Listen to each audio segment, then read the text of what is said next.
Halo teman-teman, pada hari Kamis tanggal 20 April 2023, kami dari kelompok 2 sudah menemui seseorang yang memiliki profesi unik di daerah Banyuwangi, tepatnya di daerah Muncar, Desa Tapanrejo. Biasanya profesi ini dikaitkan dengan hal spiritualisme. Apa sih profesinya? Dan siapa sih orangnya? Yuk ikuti sesi wawancara berikut. Assalamualaikum warahmatullahi wabarakatuh.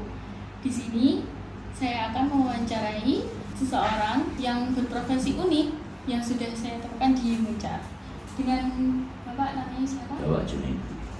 Kalau boleh tahu usianya berapa, Pak? Kurang lebih 51 tahun. Oke. Bagaimana awalnya kok bisa jenengan menemukan profesi unik ini dan sebenarnya apa profesinya itu? Awalnya itu tetangga mempunyai hajat. Kebetulan di saat itu musim penghujan. Karena tidak reda-reda hujan tersebut, saya mencoba membacakan sebuah doa atau ayat dari Allah. Kok kebetulan tidak selang lama kemudian hujan tersebut reda.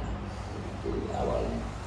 Jadi tidak memakai media-media dari makhluk-makhluk lain atau alam lain? Tidak, saya nggak pakai media apa-apa. Saya cuma memakai ayatnya Allah, itu aja yang saya pakai. Saya nggak pakai media yang lain.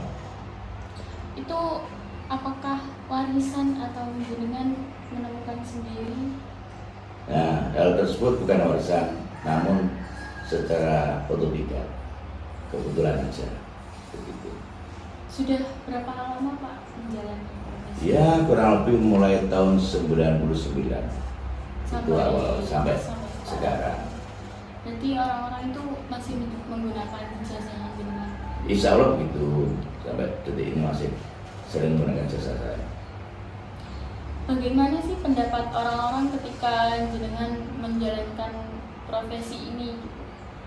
Tidak ada masalah, sudah nggak ada komplit dan sebagainya. Karena ya memang niatnya kan bertujuan untuk kebaikan. Insya Allah nggak ada masalah dari warga atau masyarakat yang itu.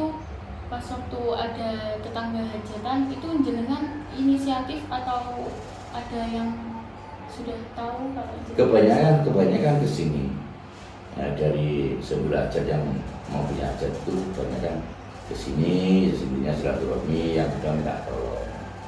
Disitulah pertama kali itu jenengan tahu kalau bisa itu waktu kapan? itu ya awalnya itu mulai tetangga punya hajatan itu dengan tidak sengaja saya membacakan ayatnya Allah itu kok tidak lama kemudian hujan itu bisa ada, terus kemudian sebelahnya lagi ada begitu dan sebagainya. Akhirnya orang-orang itu tahu dan ditanya sebetulnya siapa yang membentengi dan sebagainya. Akhirnya cerita-cerita dari orang satu ke orang lain, akhirnya semuanya tahu. Dari serangkaian banyak jam terbangnya Bapak, pernah nggak sih yang gagal? Pernah, karena gini, manusia itu sifatnya kan cuma meminta sama yang di atas. Kita cuma berusaha yang menentukan semua yang di atas. Pernah gagal. Namun segera bisa diatasi karena ya mungkin namanya manusia di dunia ini juga ada manusia yang mohon maaf juga kurang baik dan sebagainya. Kita hanya melulu kebaikan, tapi dari satu sisi ada yang nggak enak, nggak senang dan sebagainya. Itu yang menjadi kendala biasanya. Bapak, gimana sih rasanya ketika membacakan doa terus hujan itu mau mereda itu? Bagaimana? Ya biasa saja. Karena apa? Karena kita membacanya ikhlas, memohonnya dengan tulus dan sebagainya. Saya yakin dengan kekuatan ayat yang sudah Allah ini pasti akan dikabulkan. Itu saya akan terasa seperti itu.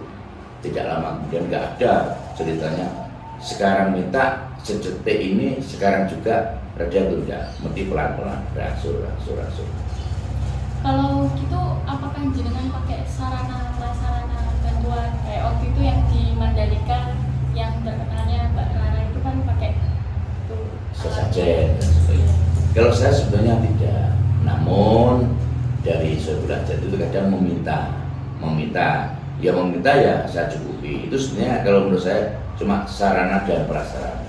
Pada intinya ya doa kita pada intinya. Kalau yang lain seperti dupo dan sebagainya seperti pisang, kelapa itu sebetulnya cuma sarana dan prasarana. Pada intinya yaitu tadi doa yang dikhususkan yang dimintakan kepada Allah. Event yang paling besar yang pernah jenengan pagari itu apa? Nah, sementara setingkat orkes hiburan yang sifatnya di lapangan itu sementara.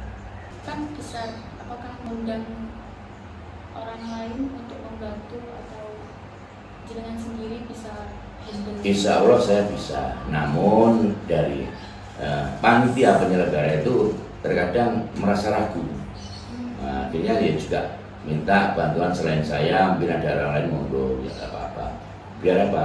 Ibaratnya itu berat bisa ringan. Kalau dikerjakan bersama-sama nggak jadi masalah. Itu mohon maaf untuk imbalannya apakah jenengan ada patokan atau mereka hanya sukarela atau seikhlasnya saja? Saya nggak pernah menarget, nggak ada patokan, seikhlasnya aja. Itu dikasih pun ya saya terima, tidak dikasih ya nggak apa-apa. Ya, karena niatnya memang kebaikan. Hanya untuk membentengi hujan saja. Kalau menurunkan itu apakah jenengan pernah? Sebetulnya juga semua itu ada ya, untuk membentengi, bahkan untuk menurunkan itu ada. Tapi kalau menurunkan itu kalau sifatnya di orang macet kan niat jelek kan tidak boleh.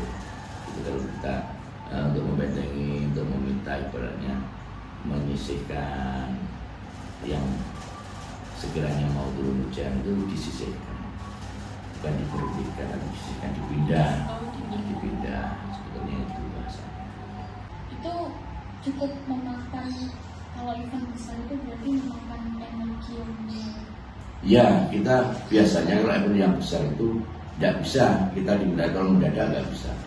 Karena ya namanya kita mau minta sama yang di atas itu nggak cukup hari ini aja. Sebelumnya, 1 minggu sebelumnya biasanya kalau saya khususkan, saya minta terus. Kenapa? Kalau saya minta sekarang nggak dikasih, besok tak minta. Besok nggak dikasih, besok tak minta terus itulah. Karena kita minta sama yang di atas juga memakai ayatnya yang di atas. Itu apakah ada ritual khusus kayak puasa atau? Tidak ada. Biasanya kalau kita itu kepingin, ya namanya kepingin lebih mujarab dan sebagainya, ya kita ya pakai puasa ya nggak apa-apa.